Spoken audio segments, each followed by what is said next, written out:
Thank you so much. The next speaker, Shri K.R.Suresh Reddy. Thank you, Chair. So I rise to congratulate the Finance Minister on a fourth consecutive speech. A budget 4 in a row is a new mantra, as they say in cricket. 4 in a row is a new mantra. Hat-trick is over now.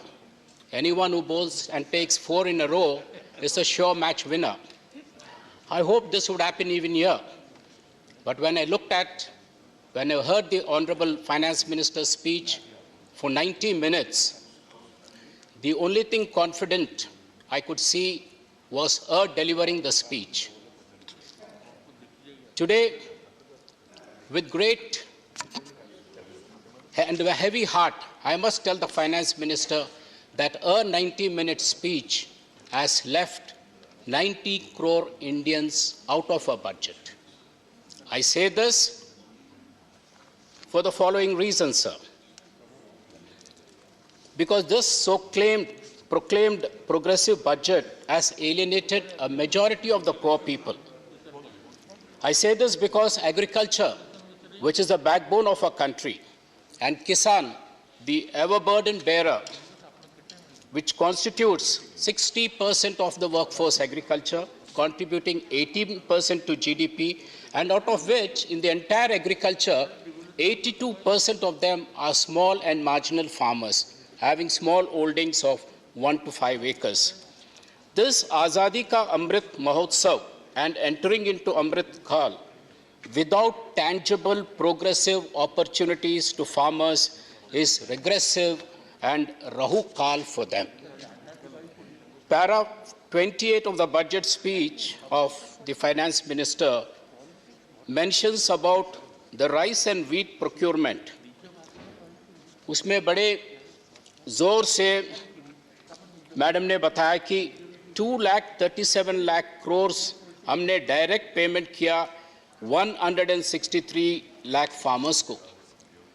जब ये बात आई तो मैं notice किया sir house में कि तालियां कम बजे उसमें. तालियां सिर्फ मैडम के लेफ्ट साइड से थोड़ा बहुत बचा, मगर ओवरऑल हाउस में वो मूड नहीं था. और उसकी वजह ये मैं समझता हूँ कि ये साल 2022 was the year of the promise. The promise was to double the farmers' income. इसका मतलब ये है कि तालियां ज़्यादा बजते थे अगर आपके अनाउंसमेंट में इंस्टेड ऑफ 2,37 लाख करोड़ अगर आप बताते कि हमने 4,74 लाख करोड़ हमने किसानों को ट्रांसफ़र किया, तो बात होती थी कि भाई हमारा इनकम डबल हुआ. मगर आप ये बात को मानने को तैयार नहीं है. डबल करने की इच्छा नहीं दिख रही आपके पॉलिसीज़ में, तो छोटा मोटा चॉकलेट की तरह कुछ पॉलिसीज़ बताते रहते हैं आप. फॉर एग्जांपल, आपका प्राइम मिनिस्टर किसान प्रोग्राम, तो उसमें आप बताएं कि हम 70,000 करोड़ फार्मर्स को जो है सो हम बांटे, और इसको कहते हैं डबलिंग द इनकम. तो नहीं होता, ये अश्योर्ड इनकम है. अगर आप 4 लाख, जैसे मैं बताया 4,74,000 में आप ये 2,37 लाख करोड़ आप बचाए, क्योंकि डबल नहीं किए, और ये 2,37 लाख करोड़ में आपका 70,000 भी अगर हम निकालते हैं तो फिर भी आज ये गवर्नमेंट 1,67,000 करोड़ आप एमएसपी फार्मर इनकम डबल ना करने से सरकार ने ये पैसे बचा लिया है. सर, अगर आप कहते हैं कि भाई एमएसपी हम तो कुछ बढ़ाते गए, तो आप देखिए एग्रीकल्चर का जो इनपुट होता है किसान का, वो भी वही अंदाज से और ज़्यादा अंदाज से बढ़ गया है. आप इसके साथ साथ प्रोक्योरमेंट में 10,000 करोड़ इस साल आप कम कर चुके हैं. आपका रीसेंट प्रोक्योरमेंट पॉलिसी जो हमको तेलंगाना एक उदाहरण है कि पैडी प्रोक्योरमेंट में किसान को, तेलंगाना सरकार को कितने कठिनाइयाँ आपने करवाया कि भाई we had to come with a begging bowl. Chief minister had to come, request the government pleading the government. Half the cabinet was here, entire MPs were camping here, most of the MLAs were here, just requesting the government कि भाई आप हमारा produce लेंगे नहीं लेंगे, रबी में आप लेंगे नहीं लेंगे. तो आपका पॉलिसी इतना वेग है कि हमने पूछा कि रबी का प्रोक्योरमेंट आप लेंगे, तो आपने बताया कि आज नहीं, हम मार्च में करेंगे अनाउंसमेंट. जब किसान का काम शुरू होता है दिसंबर में, आप मार्च में बताने की बात, ये आपका किस तरीके से आपका पॉलिसी है, किस तरीके से किसान खेती को आप देखते. एक छोटा सा मिसाल है, ये कोई स्विगी सर्विस नहीं है कि जब भूख लगा जब खाना मंगाया आप, क्योंकि किसान को तो टाइम लगता है. ये दिसंबर से लेके मार्च अप्रैल तक ये काम चलते रहती है, और उसका जो है सो आई फील वेरी अनफॉर्चुनेट कि भाई इसमें किसान को ये तकलीफ उठाना पड़ा. सब एक असेसमेंट हुआ था, situations assessment survey of farmers.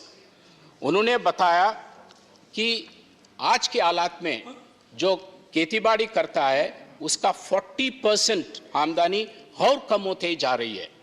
और देखिए लाठी पे लाठी किसान पे. इसके साथ साथ और क्या हो रहा है, आपका फर्टिलाइजर सब्सिडी आप कम कर दिए.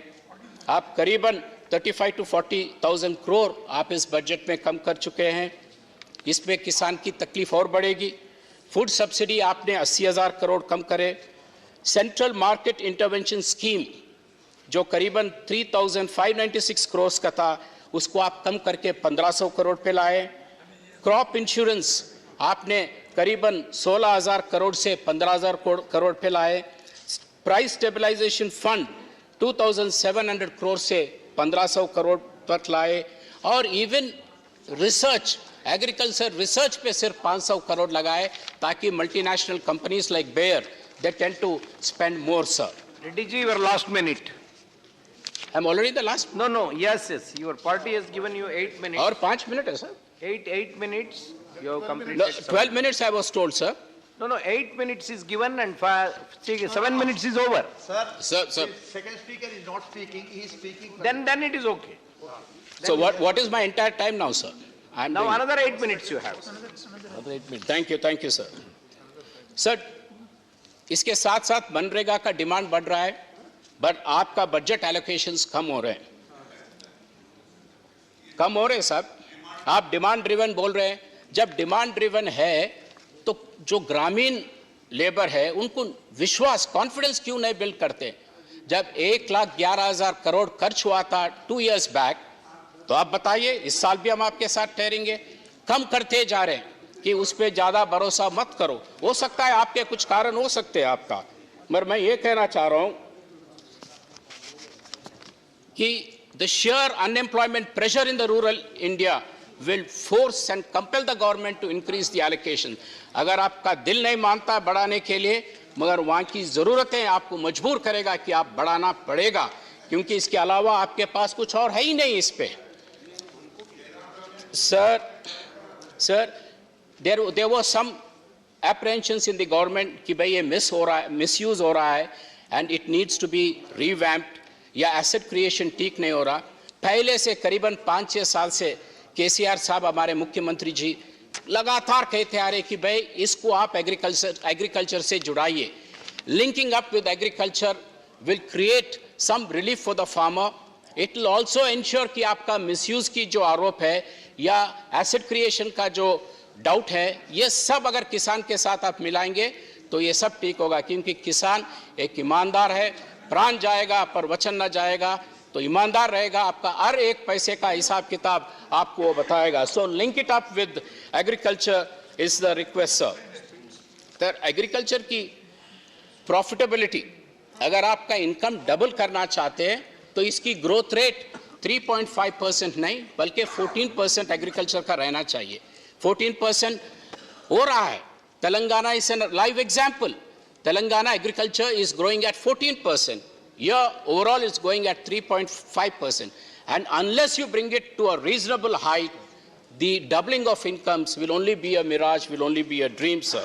इसीलिए आज तेलंगाना में जो पहले तेलंगाना बनने से पहले आम लेबर किसान जो दुबई मस्कट नौकरी के लिए जाते थे, वो सब वापस आ रहे।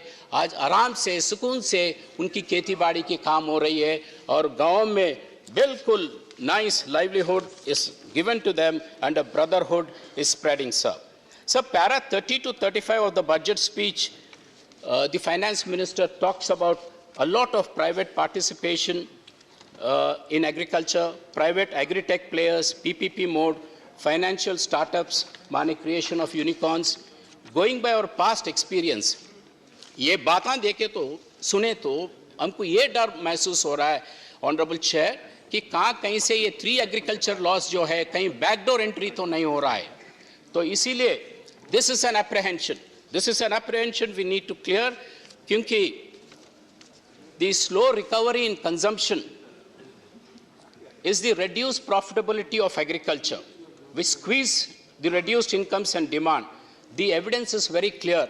आज एग्रीकल्चर का प्रोड्यूस का जो परसेंटेज राइस है वो सिर्फ 5.2 है और अदर नॉन एग्रीकल्चर्स का 11.4% है. और ये मनरेगा का डिमांड बढ़ने का वजह ये है क्योंकि एग्रीकल्चर में मुनाफा नहीं है. एग्रीकल्चर लैंड ओनर भी लैंड लेबरर बन रहा है. This is a small example.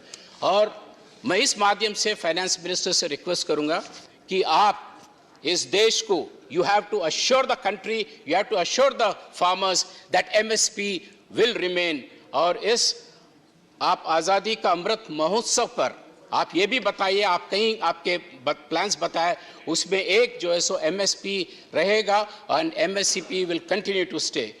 Sir, after agriculture the next biggest employment creator is MSME. और एमएसएमई के बारे में काफ़ी बातचीत हो रही है.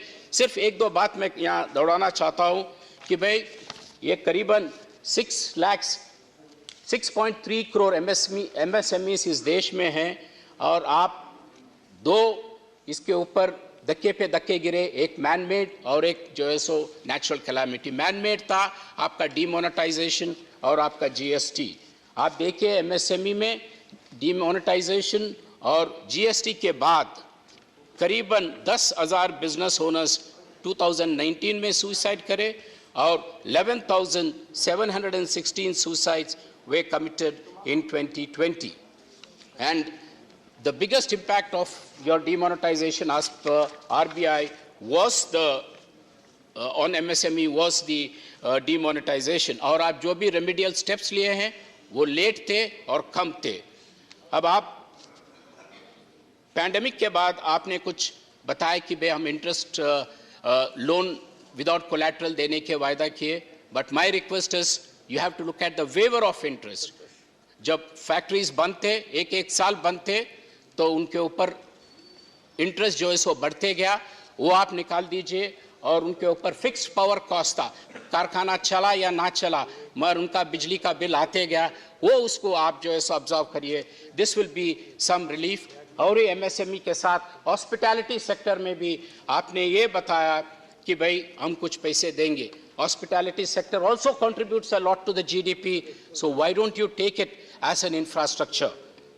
The facilities given to infrastructure, long-term learning, etc., should be given to these MSMEs to this hospitality sector, as you've been giving it to the other infrastructure sector. And the other key issue here in Madam Finance Minister's speech was an emphasis on digital, which is very good. Everything digital was a word which came up almost in all the pages. And we appreciate it. Definitely, we change with the times, and you have to. But my agony is, if the same analogy, if the same principle, if the same policy was adopted way back in 2014 or 2015, things would have been much, much better for the country. And a small example for that is the ITIR, the Information Technology Investment Region, which was sanctioned to Hyderabad. You kept it on hold. It was a major, major boost for the country. It was a very creative investment idea where, Chairman Sir, it would have fit into what you call it, your ecosystem, because Hyderabad was also a non-seismic region, less earthquakes. तो उससे अच्छे बड़ा जगह हैदराबाद से जगह बहुत कम है हिंदुस्तान में जहाँ ऐसे इंडस्ट्री सेट कर सकते हैं, मगर आप कुछ नहीं कर सके. ITIR में काफ़ी आपने लापरवाही की, उसकी वजह से करीबन 53 plus 15, almost 70 to 75 lakh jobs have been lost in the last 5-7 years. So this is something, and of course, not to mention about the revenue and other issues. So when yesterday the Prime Minister, when he mentioned about the bifurcation of AP and Telangana, probably this was something playing in his mind. This is what seems to be coming out, because what was mentioned by the Honorable Prime Minister yesterday, sir, it is something very, very disturbing for the people, because it is through a lot of struggle. One of the biggest struggles ever witnessed in the history of India was the bifurcation of Andhra Pradesh. Under the leadership of our Chief Minister, K.R. Garu, we went through 14 years of struggle to eventually get it. Agar House mein Telangana ka bill pass hua, to pass hua, kyunki House is supreme. Nobody can question the authority of the House. Nobody can question the authority of the chair. Not even the Prime Minister can question the authority of this House, sir.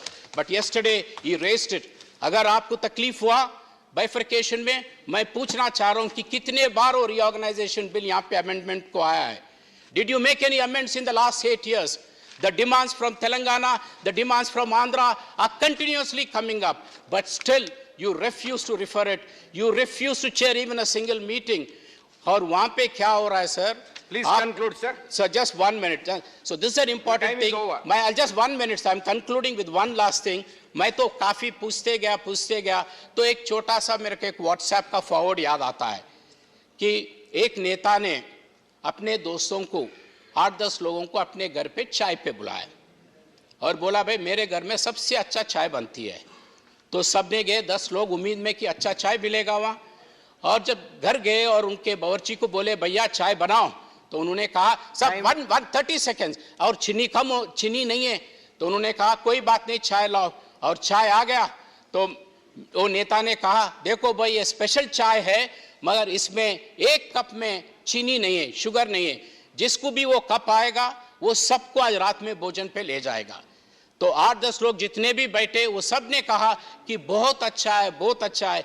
किसी ने नहीं कम नहीं किया. तो मैं भी यही कहूंगा कि very sweet budget, but do justice to our region. Thank you so much, sir. Thank you.